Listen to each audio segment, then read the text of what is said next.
Kolbrin Bible, Book 2, Chapter 15, verses 15 through 17, and 54 and 61, Choices. Kolbrin Bible, Book 2, Gleanings, Chapter 15, The Voice of God. GLN 15:1.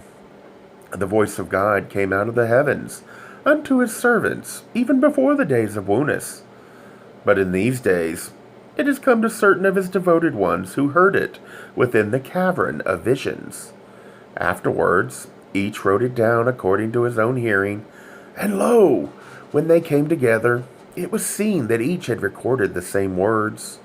Thus the things which were heard by the three and set down by them in writing, all being agreed alike, are things recorded forever. Choosing to do the right thing for your soul is not an easy path, or well respected by those who cherish the physical comforts. However, you cannot straddle the line forever. Eventually, even non-action will leave a stain on your soul, the only thing that you can truly keep with you always. GLN 15:15. The path of godliness is not an easy one to follow, for it is beset with the pitfalls of perplexity and doubt. Then, too, there is not one path but several, and few among men know which is the best. There are many false paths leading nowhere. There are paths that lead to a wilderness of disillusion, and some which led to destruction. Yet among the many beliefs springing up from time to time in various lands, there are always those which lead to the same truth, to the one fountainhead of light. Though some may be devious and some wander through dangerous territory, they are like many roads leading pilgrims to the one shrine. Though all true paths are lit by the guiding light of truth, not all see it alike, but the fault lies not so much in the light as in the beholder. It is this which leads to misunderstandings concerning each other's teachings, and to disputes between those who prefer one road and those preferring another. Each considers his own way, his own interpretation of the light, to be the best, if not the only way. We sometimes claim God and the soul are illusions. We ask, why does God allow bad things to happen? Just as we sometimes see people and assume that they stop you from gaining your desire, too often we confuse the physical life and the soul. God is not concerned with comforts of the body, but health of the soul. Considering the soul is the only true part of us that survives, that seems to be what would be the most important.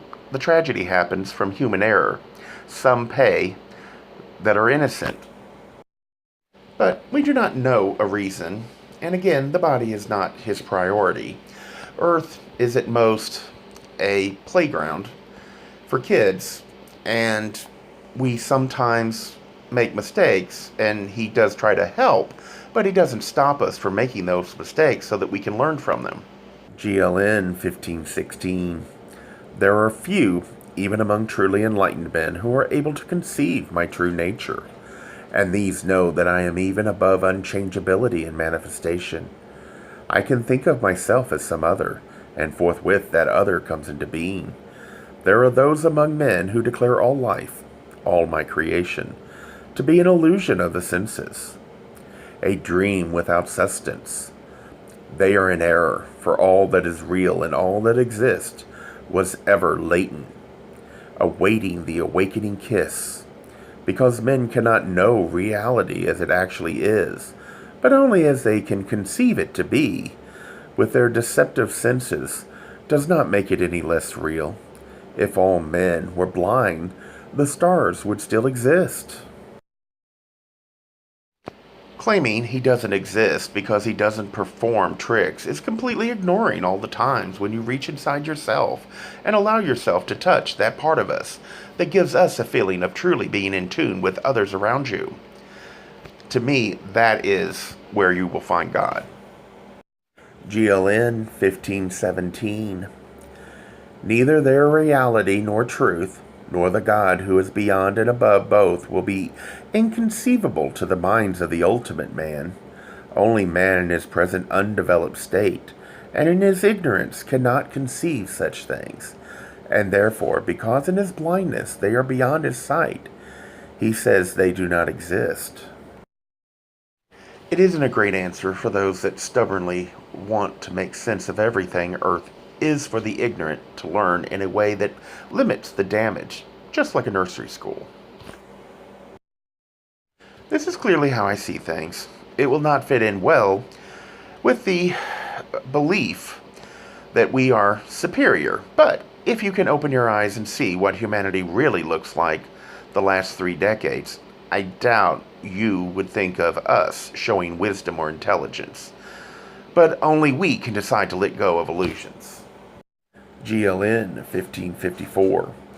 These are divine things, yet they can be set down only in the mere words of men, and will thus be reduced to things of mortal frailty. Mere words will be read, and the pattern formed by them will be far short of truth and reality. The taste of a fruit or the fragrance of a flower cannot be known by reading about them. The fruit must be eaten, and the flower smelt. Only in union with me, spirit communicating with spirit, can proof of my reality be found. Yet, because things are as they are, truth must ever be veiled from man, as man. But who would labor if laborers were paid whether they worked or not? Were they revealed to him, the ignorant man would not comprehend great things. Therefore, the light is not for him. The insincere and shallow seeker after diversion and pleasure will find little entertainment in these words. The really illuminated man will already know something of the truth, and will therefore seek it more diligently along a higher path. So these words are given just for those sincere seekers who are aware of their own shortcomings and ignorance. These will be people whose thoughts are not smothered by prejudice, who are not set in their opinions, for who among men is the most confirmed in his opinions, who states things in the most assertive manner and talks with the loudest voice. Is it not the most ignorant? I would not let the sincere seeker go unguided. I am the light on the path. GLN 1561. Would you know the ultimate state of man when he has finally reached his goal? When he has entered into his inheritance of divinity? It is a state of glory transcending anything conceivable by him during an earthbound existence. His consciousness expands to embrace everything, all that ever was or will be. He sees all, he knows all, he is in all, and he contains all. These things come to him through infinite powers of perception. Yet he is above all such powers. He is beyond all. Yet within all, he is beyond the realm of matter, freed from all restrictions. Yet he is not denied its joys, and may, if he so desires, manifest again in matter. His thoughts have the power of creation. He is one with the light of lights, the light transcending vision. He is the partaker of my substance, my son in eternity, the inheritor of everlasting life. I am your God, the Father of man.